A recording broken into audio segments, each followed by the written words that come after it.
Hey there, I'm Margaret. 3 years ago, at age 67, I heard words that shattered my world. You have severe osteoporosis.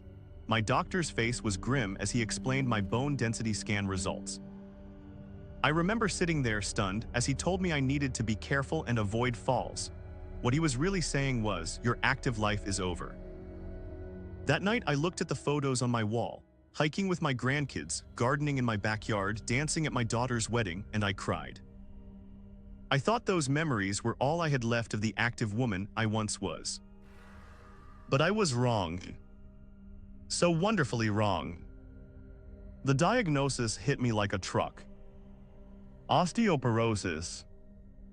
I'd heard about it, of course, that condition where your bones become fragile and can break from even minor falls.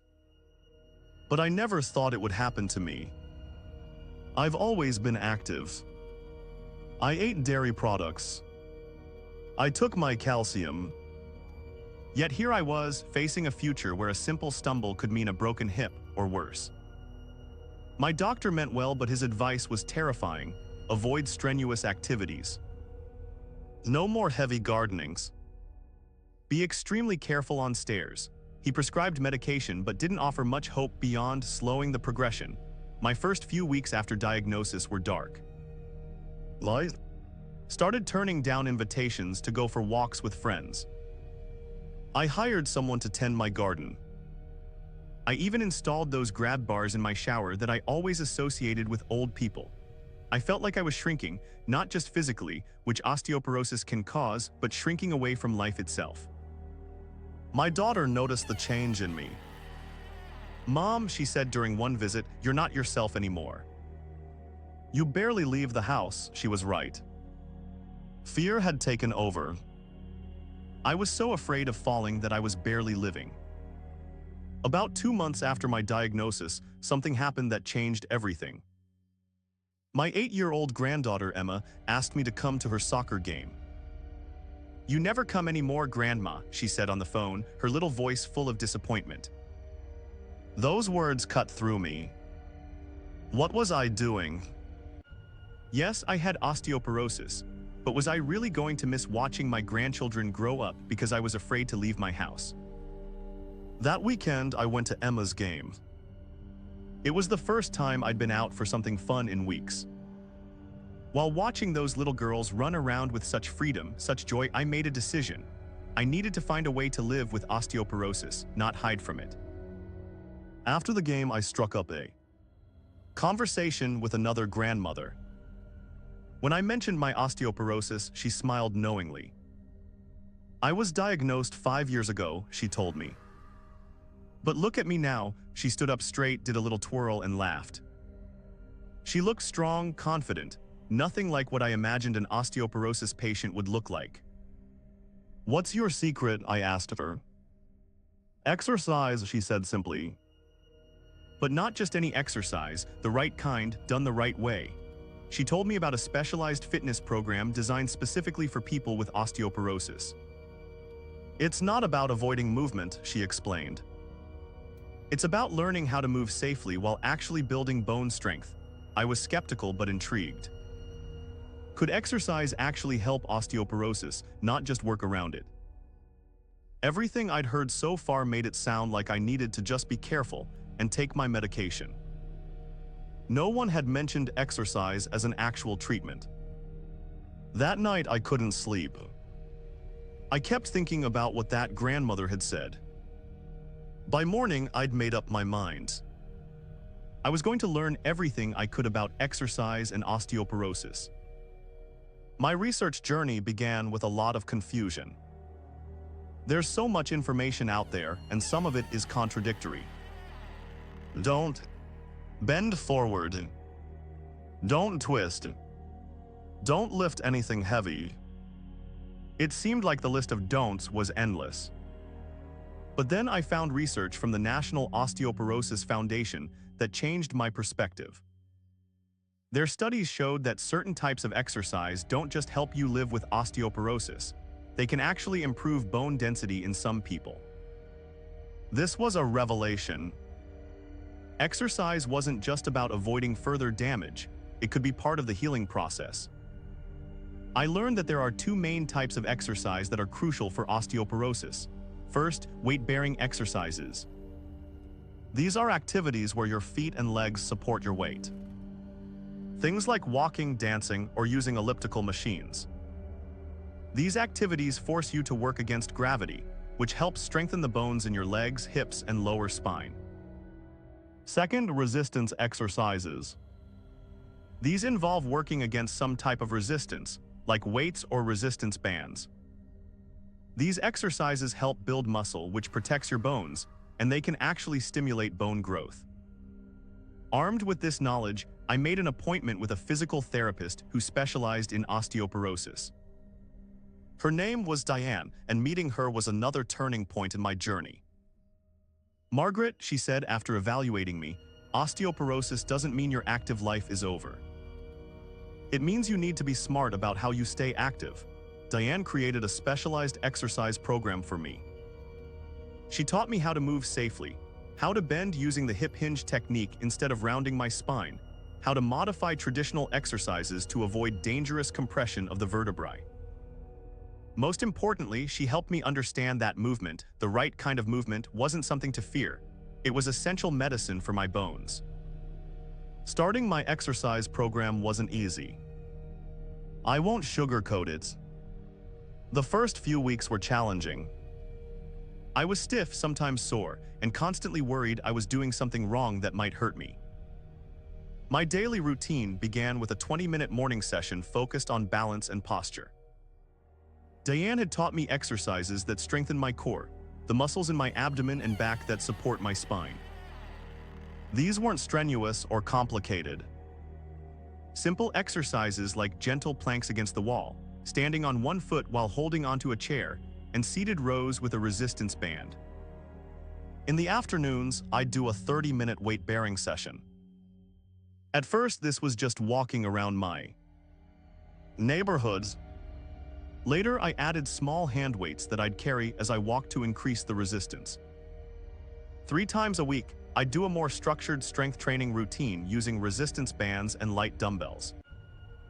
I focused on exercises that strengthened my back, hips, and legs, the areas most vulnerable to osteoporotic fractures. I remember one particularly frustrating day about 3 weeks in.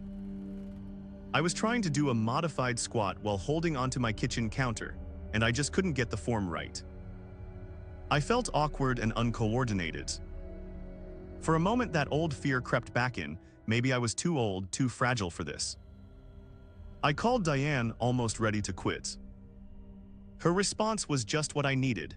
"Margaret, remember when you first learned to drive a car? How awkward and uncomfortable it felt. But now you drive without even thinking about it. This is the same. Your body is learning a new skill. Give it time." She was right, of course. Within a few more weeks, movements that had once felt strange began to feel natural. My body was adapting, growing stronger, more confident. As I continued with my program, I became fascinated with the science behind how exercise affects bone health. I'm a retired high school science teacher, so once my curiosity was piqued, I dove deep into research. What I learned was fascinating. Our bones are living tissue, constantly breaking down and rebuilding themselves. This process is called remodeling. When we put stress on our bones through exercise, we actually create tiny microfractures in the bone tissue. This might sound alarming, but it's actually a good thing. These microfractures trigger the body to build new bone tissue, making the bones stronger. It's similar to how muscles grow. When you work a muscle, you create tiny tears in the muscle fibers.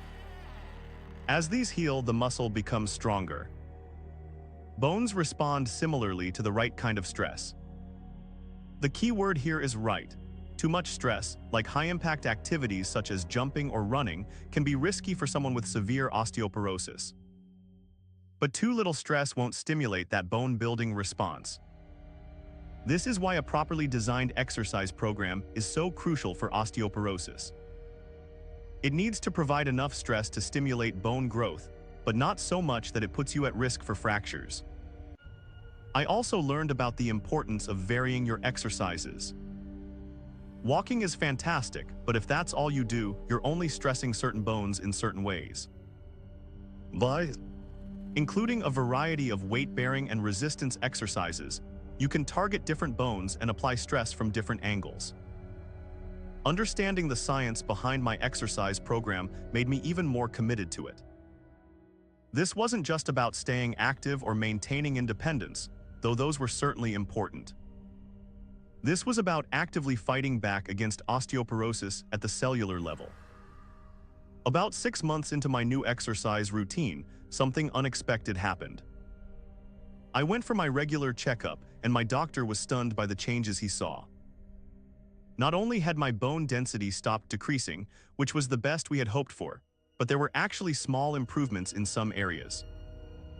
"Whatever you're doing, keep doing it," he said, looking at my test results with surprise. But the benefits went far beyond what showed up on a bone scan. I noticed I was sleeping better. My energy levels were higher than they'd been in years. The chronic back pain I'd attributed to just getting older had diminished significantly. And then there were the psychological benefits. The cloud of fear that had followed me since my diagnosis was lifting. I felt more confident in my movements, more secure in my body's abilities. I wasn't afraid of falling anymore because my balance had improved dramatically. One day I was in my garden. Yes, I had returned to gardening with some modifications to how I moved, when I realized I had been working for over 2 hours without feeling tired or fearful. I stood up, brushed the dirt from my hands, and felt something I hadn't felt in a long time: pride in my body. Not because of how it looked, but because of what it could do, how it was healing. My family noticed the changes too. "Mom, you're standing taller," my son remarked during a visit. He was right. The posture exercises had helped counteract the slight stoop I had developed. I had actually gained back a half-inch in height that I thought was lost forever. Perhaps the most meaningful moment came when Emma, my granddaughter, asked me to play soccer with her in the backyard. A year earlier, I would have made an excuse. Now I said yes without hesitation. We played for 20 minutes, modified gentle play, but play nonetheless. The joy on her face was worth every early morning exercise session, every moment of muscle soreness, every bit of effort I had put into my recovery. As my confidence grew, I realized I wanted to share what I'd learned with others. There had to be more. People like me, people who received an osteoporosis diagnosis and thought it meant the end of their active lives. I started small, inviting 2 friends who also had osteoporosis to join me for my daily walks. We called ourselves the Bone Builders. Before long, our group grew to 6, then 10 women, all supporting each other through the challenges of exercising with osteoporosis. We shared tips, celebrated improvements, and provided emotional support when one of us was struggling. Having this community made such a difference.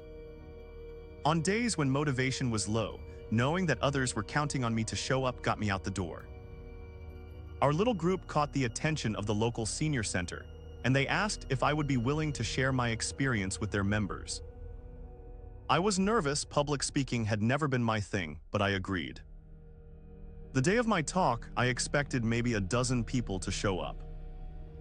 Instead, the room was packed with over 50 seniors, many of whom had osteoporosis or osteopenia. They listened intently as I shared my journey, the exercises that had helped me, and the research I had done. After my talk, a line of people formed, each wanting to share their own story or ask questions.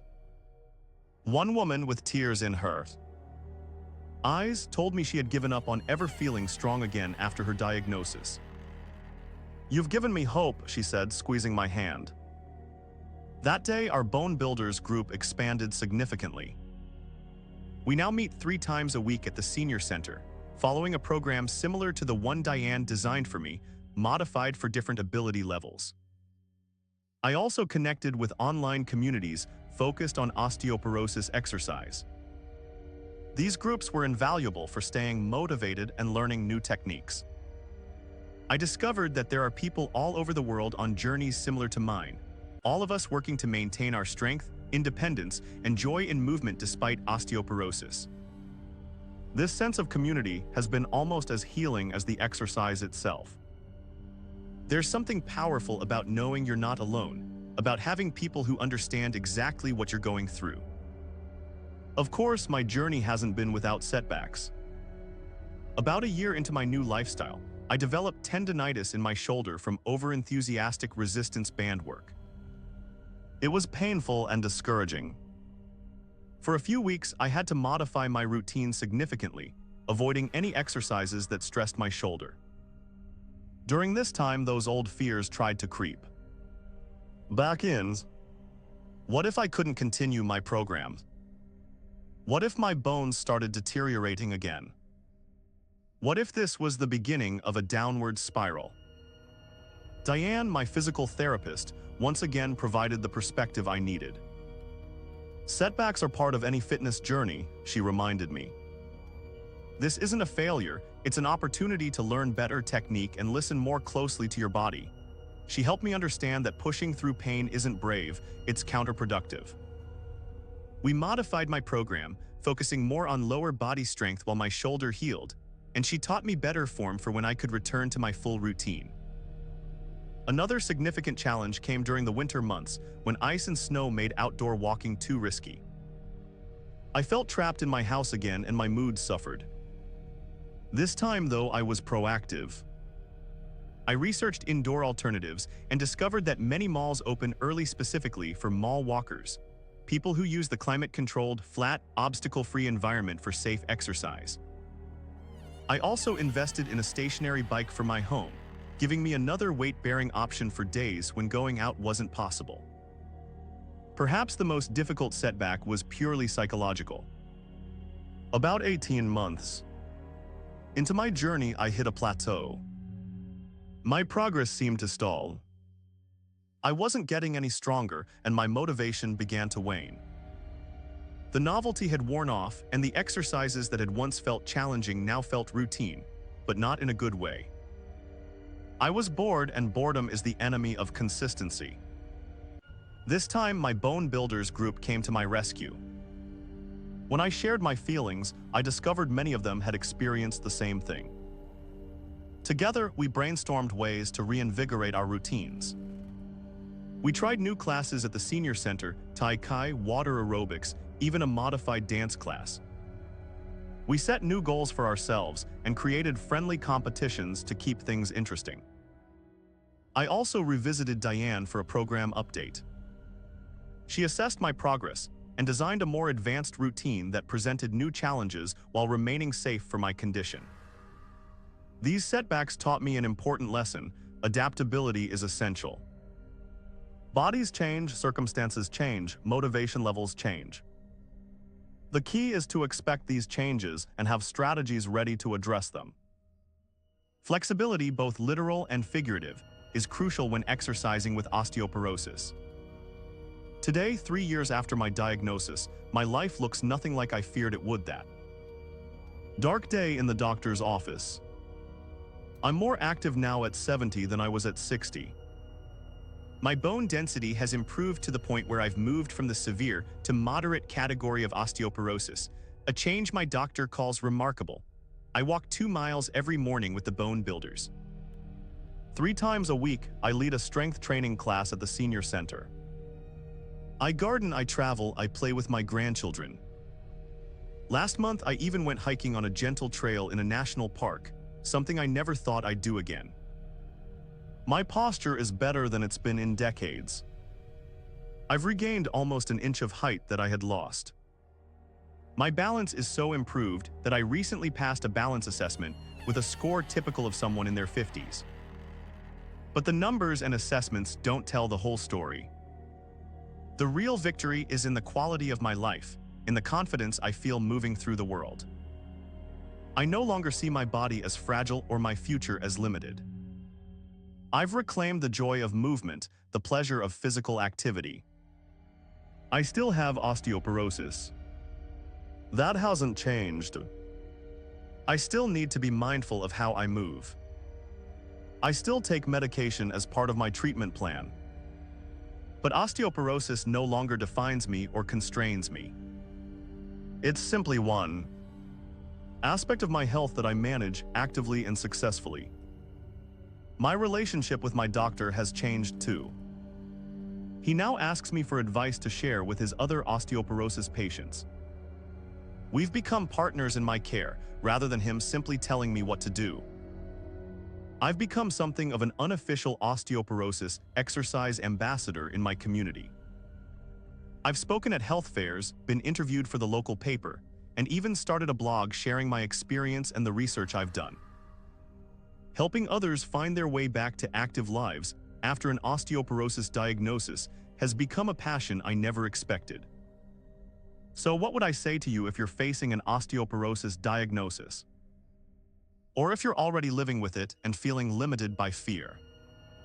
First, know that you're not alone. Millions of people, mostly women but men too, are on this journey with you. Second, understand that while osteoporosis is serious, it doesn't have to mean the end of your active life. With the right knowledge, the right exercises, and the right support, you can maintain your strength, your independence, and your joy in movement. Third, be patient with yourself. This is a marathon, not a sprint. Small, consistent efforts add up to significant changes over time. Progress might be slow, but it is possible. And finally, don't underestimate the power of community. Find others who understand what you're going through, who can share tips and provide encouragement on the hard days.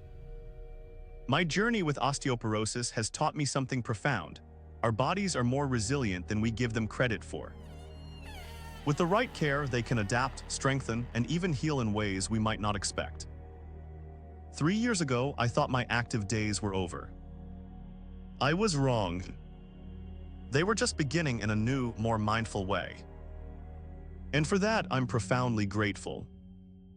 If you're interested in learning more about safe exercises for osteoporosis, I've put together a beginner's guide based on my experience and research. You can find it linked below this video. And if you're already on your own osteoporosis exercise journey, I'd love to hear about it in the comments. Remember, osteoporosis may affect your bones, but it doesn't have to break your spirit. Stay strong, stay active, and most importantly, stay hopeful. Thank you for listening to my story.